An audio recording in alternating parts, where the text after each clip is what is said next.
안 좋죠. 아, 상당히 안 좋습니다. 네.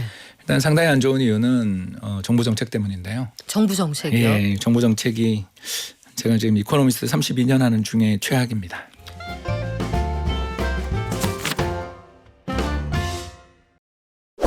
여러분, 저희가 어제 오늘 전해드리는 한국의 1분기 성장률 역성장입니다. 그런데 2분기 이후에도 상황이 만만치는 않을 것 같죠. 저성장의 터널에 진입했다는 진단이 한국은행 안에서 나왔는데 앞으로 좀 나아질까요? 대선 이후에는 경기가 좀 풀리게 될까요? 이럴 때는 또 어떻게 투자를 하면 좋을까요? 프리즘 투자자문 홍춘욱 대표에게 물어보겠습니다. 안녕하세요. 네, 안녕하세요. 박사님, 우리 4분기 연속 0.1% 이하의 저성장인데요. 사실 0.1%도 성장 거의 안 했다 이렇게 봐도 무방한 숫자잖아요. 맞습니다. 이거 괜찮습니까? 안 좋죠. 상당히 안 좋습니다. 네. 일단 상당히 안 좋은 이유는 정부 정책 때문인데요. 정부 정책이요? 예, 정부 정책이 제가 지금 이코노미스트 32년 하는 중에 최악입니다. 와, 아니 그 사이에 수많은 위기도 있었고 예. 우리가 흔히 그 입버릇처럼 얘기하는 IMF 때 이런 말 하잖아요. 예. 그때보다 더 안 좋은 거예요? 일단 IMF 때보다 정책이 솔직히 낫다고 말 못하겠습니다. 그때도 되게 박수받는 정책은 아니었던 것 같은데 그러면 구체적으로 우리 왜 이렇게 성장을 못하는지 좀 들여다볼까요? 일단 수출길은 관세로 막히는 상황이니까 정부가 할 수 있는 정책은 딱 하나밖에 없습니다. 내수부양. 근데 지금 추경 이야기가 벌써 4달 넘었잖아요. 그렇죠. 작년 11월부터 추경하자 그래놓고 5월 초에 국회 아마 통과할 것 같은데. 예, 근데 그 추경 규모도 10조. 그리고 추경의 그 주요 대상이 되는 것도 산불을 제외한 일부 품목들, 부문에 대한 집행들을 제외하고 본다면 경제 내수 경기 부양하고는 거의 상관없는 분야들입니다. 한마디로 말해서 그냥 지금 펑크난 거 좀 때우는 정도의 그런 지리멸렬한 상황이라고 볼 수 있겠는데요. 이번에 발표됐던 이제 정부 소비의 이번 분기 GDP의 그 성장 기여도를 봤더니 0.0입니다. 그러니까 우리나라 경제가 민간 성장률이 지금 0.3% 정도 이번에 마이너스가 났는데 거기에 대해서 정부가 아무 일 안 하고 손을 놓고 있었다라는 뜻이 되는 거죠. 그래서 얼마 전에 최 부장관 같은 경우는 네. 1분기에 자금을 재정을 집행할 거니까 괜찮다 그랬던 게 하나도 안 괜찮다라는 걸 보여주는 거죠. 한마디로 말씀드려서 지난 한 1년 동안의 우리나라 경제 정책은 아무것도 안 하고 손만 놓고 있는 상황에서 부동산이 무너지고 있는. 부동산 가격은 또 오르니까 부동산 가격을 잡아야 할지 부동산 경기를 회복을 시켜야 될지에 대한 갈팡질팡 속에서 아무것도 못하고 그냥 밖에 수출 경기 좋아지기만 기다리다가 좀 좋아지나 했는데 지난 연말부터 트럼프 당선 이후부터 이제 불확실성이 높아지니까 그렇죠. 기업들이 투자를 다 안 하는. 그래서 이번에 어떤 일이 벌어졌냐면 설비 투자가 이게 전 분기 대비 마이너스 2.1%. 네. 그러니까 이제 미래에 대한 투자를 안 하겠다. 이게 말이 투자라고 되어 있지만 기업 측의 소비인 건데 기업들이 돈 안 쓴다는 얘기죠. 그러면 안 쓰면 어떤 일이 벌어지냐면 고용이 줄어요. 그러니까 올해 지금 졸업하는 학생들은 97년에 졸업한 학생들이랑 사정이 지금 다를 게 없는 아이고. 2년 연속 이러니까 지금. 지금 2023년에 우리 경제가 되게 안 좋았는데 네. 잠깐 24년 초에 잠깐 회복되는 정도에 그치다가 다시 하반기에 좀 내리막길인데 2년 연속 이렇게 되면 청년 실업 문제부터 시작해서 이제 고용률 문제 이런 것들이 줄줄이 터지게 돼 있는 그런 상황이라고 볼 수 있고 집에 자녀들이 취직도 못하고 지금 또는 파트타임 잡 혹은 또 쉬었습니다라고 네. 답변할 수밖에 없는 여러 가지 그런 상황에 처해 있다면 부모님 입장에서 돈을 쓰고 자 우리 여행 가자 할 수 있는 여력도 없고 그렇죠. 이런 일들이 벌어지고 있는 연쇄적인 악순환이 벌어지는 과정에 아까 잠깐 뉴스에서도 나왔지만 원화 대출 연체율들이 이제 부동산 부문에서 다른 부문으로 파급되고 있는 중인. 아니 안 그래도 최근에 보면은 사람들이 돈을 안 쓰고 경기가 안 좋으니까 서비스업, 단순 판매업에서 청년층 일자리가 10만 개가 줄었다는 거예요. 그러면은 어마어마하게 체감 경기가 나빠졌다는 건데 우리 그러면 박사님 작년에 정부가 지금까지 해왔던 거 작년부터 올해 4월까지 정부가 해왔던 경제 정책에 점수를 주신다면 몇 점이나 주실 거의 수 D 있을까요? 마이너스 정도. D-요? 나라 그 국가 부도가 나면 F니까. 그러면 그 밑에 재수강이에요. D-면. 재수강 해도 제가 다녔던 학교는 과거 학점을 지워주지 않는 역사에 남을 정보가 됐어요. 아, D-면 예. 그렇구나. 예, 그래서 지금 저는 뭐 여러 가지 변명거리는 있죠. 트럼프가 될 줄 몰랐다던가 또 작년 12월 3일 날 그 사태도 있었다던가 여러 가지가 있지만 문제는 12월 3일 이전부터 그럼 그 전에는 잘했느냐? 그것도 그렇죠. 아니었다는 그러면서 말씀이죠. 12월에 특히 올렸던 기재부가 올렸던 국가 예산안 보시면 어마어마한 긴축 예산이었다는 이야기 제가 몇 번 말씀드렸고 그렇죠. 거기서 삭감된 거 이번에 회복시킨 거에 불과하거든요. 이번 추경이 삭감된 게 원복됐을 뿐이다. 예, 그러니까 아무 경제 전체로 본다면 지금 국가 재정이 짐이 되는 아무 기능을 하지 않고. 아무 기능을 하지 않는 짐이 되는 정책을 쓰고 있는 중이다. 근데 왜 그럴까요? 똑똑한 사람들 기획재정부에 많이 모여 있잖아요. 일단 제가 봤을 땐 기재부가 내에서 가지고 있는 자기들의 목표 GDP 대비 국가 부채라는 숫자에만 얽매이고 있다. 근데 제가 몇 번 말씀드린 것처럼 네. 우리나라가 4천억 달러에 달하는 어마어마한 외환 보유고를 가지고 있다는 건 그게 다 정부 빚입니다. 이걸 이해를 못하시는 분들이 너무 많아서 제가 답답한데요.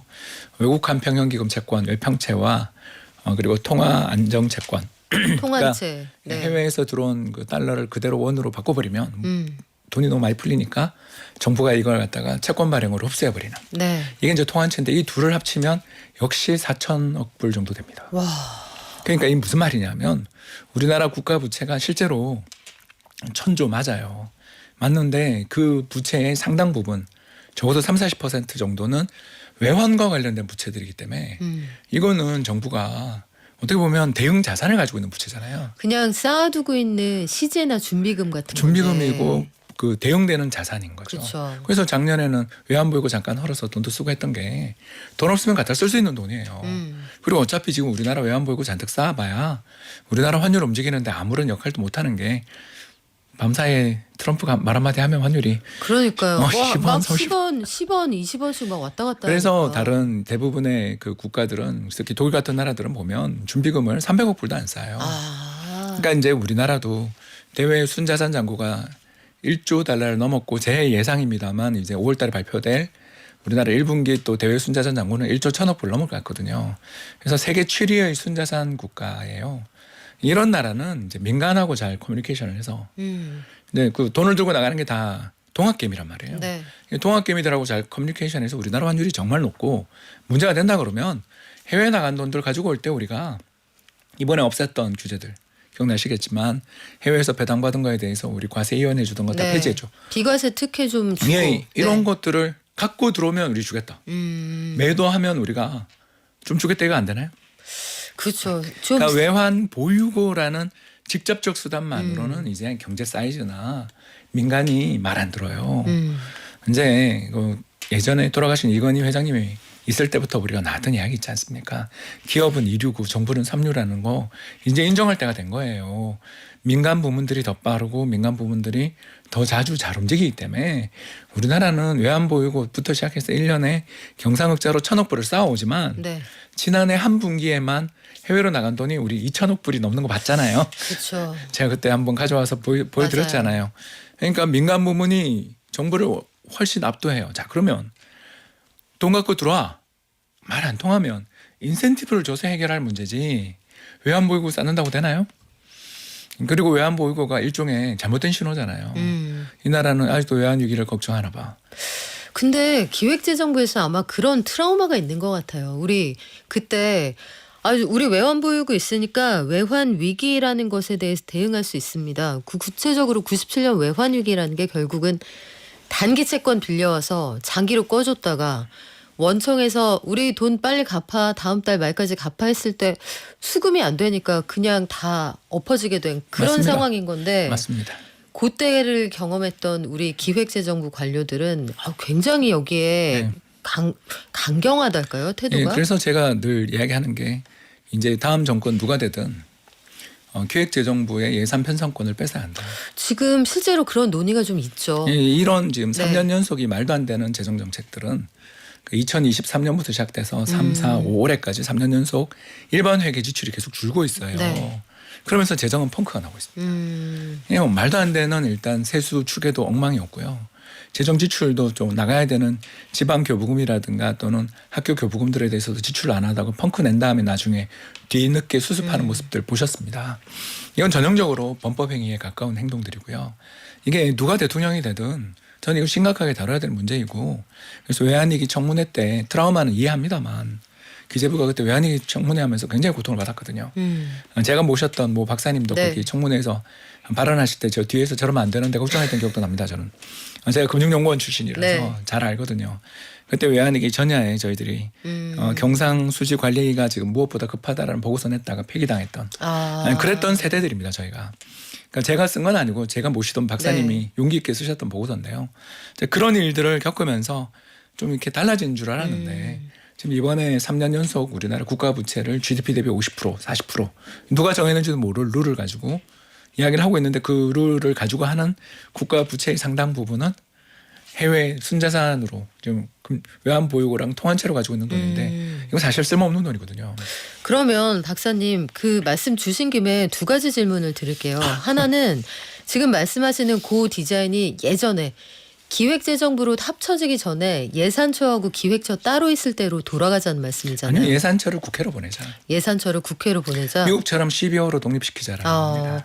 근데 그 항상 우리가 되게 좋은 마음을 가지고 조직을 나누면 장관만 2명 되는 경우가 많잖아요. 이번에는 혹시 그렇게 될까 봐. 부총리가 이제 3명 된다라는 정부 계획 그 안도 나왔죠. 괜히 사장님만 1명에서 3명으로 늘어나는 거 아닌가 이런 걱정도 좀 있고, 다른 한 가지는 기획재정부가 가지고 있는 국가 부채를 좀 타이트하게 관리해야 된다는 것도 뭐 일견 의미가 있는 부분은 있잖아요. 그런데 이제 저는 좀 의견이 다른 게요. 일단 우리나라 국가 부채가 이렇게 문제가 되고 앞으로도 걱정이 많이 되는 이유가 뭐냐면 결국 국가 부채 자체의 재정보다 국가 부채는 3가지로 구금이 돼 있는데요. 그중 가장 중요한 게 일반 아까 이야기했던 회계고요. 나머지가 기금입니다.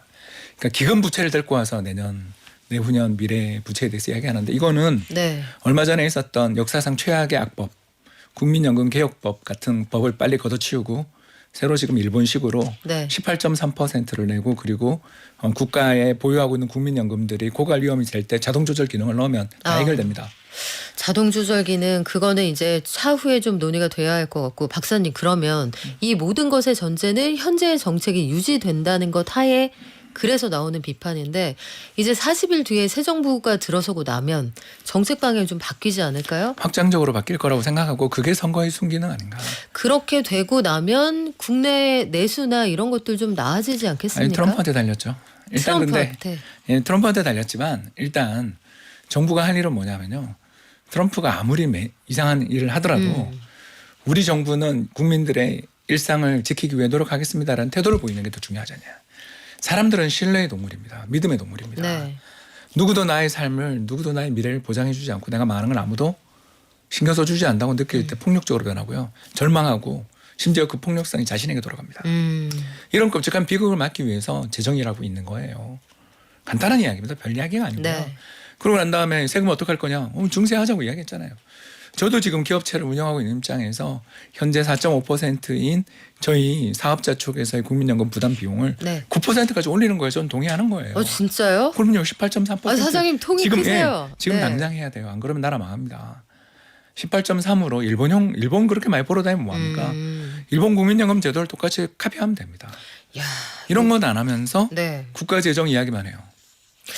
이 차후에 정말 토론회 할 비겁하다. 때 아마 조만간 정말 박사님한테 비겁합니다. 연락 올 것 같은데. 우리 세대들이 이 586들이 네. 너무 비겁한 세대가 돼서는 안 된다. 역사에 죄를 짓는 세대가 되는 것 같아서 너무 슬프다. 지금 유튜브에 그 박사님 팬클럽 지금 다 모이셨어요. 지금 맞습니다, 박사님. 586이 좀 같이 고통을 분담해 주세요. 이런 의견 막 나오는데, 그러면 정책 방향이 바뀌어요. 바뀌고 확장 재정으로 가고, 또 추경도 보니까 1차 추경하고 그거 갖고 되겠어 해서 2차 추경 얘기가 벌써 나오거든요. 그러면 이렇게 재정 집행이 좀 되고, 그러고 나면은 내수 경기 살아나서 2분기 이후에 성장률 반등한다, 이 얘기 우리 들을 수 있을까요? 3분기부터는 가능하지 않냐. 일단 선거 과정에서 2가지 제안이 나올 수밖에 없어요. 첫 번째는 당연히 누가 지금 뭐라고 누가 대통령이 되더라도 지금 현재 긴축적인 재정이라는 거에 대해서 저 말고도 수많은 그렇죠. 당장 뭐 네. 나라살림연구소 이상민 소장님 같은 분들이 정말 적극적으로 이야기해 주고 계시고 민간에서 잘 이야기해 주고 계시니까 수용할 것 같고요. 이제 두 번째가 공약이 제가 봤을 때 얼토당토하는 공약도 정말 많습니다만 네. 그래도 이런 공약 중에 100분의 1이라도 시행될 거라고 기대되면 이거가 또 신뢰를 조금 쌓는. 근데 저는 정말 이번 공약 보고서에 너무 몇몇 분들의 공약을 보면서 너무 답답한데 그래도 그거라도 하자라는 심정으로 비판은 지금은 일단 하고 싶지 않습니다. 그래요. 우리 일단 그런 상황을 좀 지켜봐야 될 텐데 3분기 이후에 상황이 좀 바뀌고 5월 말에 있는 금통위에서 금리를 거의 100% 내릴 것 같은 생각이 들죠. 이게 환율이 이렇게 높았는데 우리나라 생산자 물가가 엄청나게 떨어지고 있어요. 환율이 높은데 그 네. 원재료를 수입해서 쓸 텐데 어떻게 그러게 생산자 말입니다. 물가가 내려가죠? 총지수가 0.0, 0.0이 계속 나오고 있고요. 성장률하고 똑같아요. 디플레란 이야기입니다. 아, 이게 PPI 그러니까 생산자 물가의 경우에는 조금 지나면 소비자 물가에 그대로 반영이 변동됩니다. 되잖아요. 그래서 이번에 왜 이렇게 생산자 물가가 많이 못 오르고 이게 올라야 되는데 환율이 이렇게 높았는데 우리 3월달 1,480원 받잖아요. 그러니까요. 야. 아니 지금 50원 빠져 살아생전에 있으니까 아무도 안 쳐다보지만 맞아요. 아니 근데 그때 여전히 외환위기 나는 줄 알았잖아요, 우리. 1,420원이에요. 빠졌는데도. 그러니까 이 정도 네. 환율인데도 물가가 전혀 오르지 않고 내리는 이유가 뭔가 이렇게 살펴봤더니 딱 나오더라고요. 화학 제품 그리고 석탄 및 석유 제품 그리고 해외에서 수입되는 농산품들 물가가 다 폭락 중입니다. 그러면 이게 공장 안 돌아가고 사람들이 화물차 안 다닌다는 얘기잖아요. 중국 딱 나오는 거죠. 그렇죠. 그러면 중국이 지금 이제 그 관세 이런 걸 앞두고 네. 사재기에 들어가면서 그쪽에서 이제 더 이상은 대충 다 사들인 거죠. 그리고 이제 3월부터는 어떻게 보면 이제 더 안 사들이고 눈치 보고 있는 어디로 갈 것이냐에 따라서 자기들 이제 비축해 놓은 상태니까. 근데 이렇게 다 무너지는 것만 같은 이 상황에서도 증시는 작년보단 낫거든요. 아, 올해는 좋아요. 이게 제가 몇 네. 차례 말씀을 드렸는데 우리나라 주식시장이 이 모양 이 꼴이 난 이유가 이게 이유가 너무 명확하기 때문에 제가 누가 잘못한 거예요? 기업이죠. 그동안? 이건 뭐라고 말할 수가 없는 문제. 작년 우리나라 상장기업 영업이익이 249조예요. 역사상 최대이익입니다. 그런데 그러니까요. 주가가 작년에 2,300이 깨졌잖아요. 그 왜 그런 거예요, 박사님? 간단하죠. 주가 올랐는데 또는 뭐 저 기업의 수익이 좋아졌는데 경제가 잘 돌아가는데 그럼 배당을 줘야 되잖아요. 자린고비 같이 굴어서 그렇죠. 그렇구나. 배당은 안 주면서 뭐 합니까 지금? 굴비 한 점도 안 주고 쳐다보고 밥 한 번 먹으라고. 상장의 증자 네. 러시잖아요 지금. 얼마 전에 금융감독원 직접 기업 금융 조달 네. 실적들 보셨잖아요. 작년보다 더 늘었다. 아, 이게 그러니까 우리가 기업 자본주의 시장 경제에서의 가장 기본적인 신뢰 우리 아까 이야기했잖아요. 나의 삶, 나의 평온한 삶이 무너진다고 생각되는 극단적 위기와 공포가 올 때 나라가 나를 구원해 줄 거야. 이 믿음에서부터 우리가 선거도 하는 거고 납세도 하는 거잖아요. 근데 이걸 저버리고 있는 정부죠 지금. 네. 그래서 또 나가서 기업들은 어떻게 하냐? 우리가 힘들 때 당신들 증자를 많이 시켜줬으니까 특히 99년 우리나라 증자 많이 했던 해입니다. 2009년 다 이런 해에 증자를 많이 했어요. 2020년 뭐죠? 전부 금융위기 다음에예요. 우리나라 역사상 증자가 가장 많았던 3년이 이때입니다. 네. 그렇게까지 증자를 했대 우리가 다 넣어줬어요. 국민들이. 그럼 그 돈 가지고서 외환위기가 오고 금융위기가 왔을 때 우리 국민들이 돈 다 넣어줬는데 그 뒤에 대가가 이렇게 실적이 좋고 이렇게 경기가 좋다가 나빠지는 시기에 1억이 있어요? 1억이 있냐라는 아니 저 거예요. 화장실 들어갈 때하고 나올 때 마음이 다른 거 아니에요? 들어갈 때 우리가 휴지도 챙겨줬는데 그쵸? 너무 속상하다라는 거죠. 맞아요. 이게 우리 국민들의 마음인 거예요. 이 국민들의 마음이 뭘로 대변되냐? 안 되겠다. 예, 네. 서학개미로 가는 거예요. 이 그래서- 증시 못 믿어도 그래서 그런 막 되게 무서운 표어들이 등장을 하는 거군요. 미국으로 가자. 지능순이다 이런 거. 갑자기 말을 잃으셨는데 그래서 박사님 지금 안팎의 상황을 우리가 전체적으로 한번 들여다봤잖아요. 그런데 상황은 어려운데 올해는 다시 국내 외장이 좀 올라가고 뭐 갑자기 이런 말씀 거칠게 좌회전을 좀 해보자면 그래서 이럴 땐 투자 어떻게 하면 좋아요? 저가 매수밖에 없고요. 저가 매수. 제가 작년부터 우리나라 산업에서 살 산업은 하나밖에 없다. 조선이다라고 몇 번 말씀드렸던 거 기억나실 겁니다. 네. 이게 우리가 가지고 있는 유일한 지렛대거든요. 여기에 이제 하나 더 있다면 방산인데, 근데 이제 방산은 지정학적 문제들 그리고 트럼프와의 정부 정책과의 협업 관계라는 리스크 요인들이 너무 많기 때문에 제가 방산은 제가 솔직히 잘 모르겠습니다. 제가 공부를 카이도 탐방해보고 참 많이 해봤지만 잘 모르는 분야인데 조선은 한 30년 공부했거든요. 해서 보면 지금 같은 시기들은 특히 미국이 중국 메이드 인 차이나 배를 못 들어오게 하고 네. 중국의 해운 선사들이 미국에 입항할 때 선료를 엄청나게 받고 하는 입학료 18억 원 이거 실화예요, 이건 진짜. 사실일 겁니다. 네. 이제 이런 일들을 앞으로 하게 돼 있거든요. 이거는 바이든 때부터 추진했던 거예요. 그래서 우스터 그 미국의 통상협력부가 하는 네. 일이기 때문에 바뀔 수가 없어요. 그리고 더 나아가 지금 미국에서 해외로 수출할 수 있는 플랫폼들을 아직도 LNG 터미널들이 못 가지고 있어서 지금 다 개발은 돼 있는데 운송 수단이 없어서 스탑되어 있는 게 알래스카 프로젝트거든요. 우리가 가려운데 싹 긁어주면 그렇죠. 되겠네요. 그리고 특히 우리가 네. 그 러시아의 야말 프로젝트에 쉐빙선 LNG 운반선을 이미 시추해서 거기서 지금 몇 년째 돌아가고 있는 거 아시죠? 그 야말이 네. 지금 있는 알래스카 쪽보다 더 북쪽입니다. 러시아 야말 프로젝트입니다. 여기가 엄청난 프로젝트였고 힘든 시기에 우리들 젖줄이었는데 물론 돈은 못 벌었습니다. 너무 후려쳐서 우리가 계약을 했기 때문에. 근데 이제 그걸 잘 기술을 활용해서 알래스카가 이제 얼어붙는 시기, 이제 그 겨울에 동절기에는 유럽 쪽으로 보내고, 네. 그 떠다니는 유병이 줄어드는 그래서 이제 난방기 지금 같은 시기에는 아시아로 수송을 시키는 방법들이 네. 있거든요. 자, 그런 식으로 수송을 시키는 방법들을 찾아 나가면 우리 경쟁력 있는 거 분명히 있는데 근데 이게 다르잖아요, 박사님. 경쟁력 있는 거 하고 주가에 이미 반영돼서 충분히 높은 거하고 가격이. 예, 저도 그 우리나라의 주력 조선사들 다 싫어합니다. 싫어해요. 아니, 싫어한다기보다는 혐오하죠. 왜요? 왜냐하면 증자를 너무 많이 해요. 그러면 지금 포트폴리오에 없는 분들이 들어가기엔 이미 좀 늦었죠. 아니 그렇지만 일단 뭐 저는 우리나라 주식시장에서 이 환율에 지금 1,430원, 20원 환율에 시대적인 현실이 이렇게 다가오고 있는 상황에서 시장이 패닉에 빠져서 폭락할 때마다 같이 빠지거든요. 네. 우리나라 시장은요 그냥 공도공망이에요. 우리는 항상 손잡고 같이 가요. 그 따로따로 절대 가지 않고 예, 그 단체 이승만 생활. 대통령이 너무 흩어지면 죽는다고 말씀하셔서 그런가 봐요.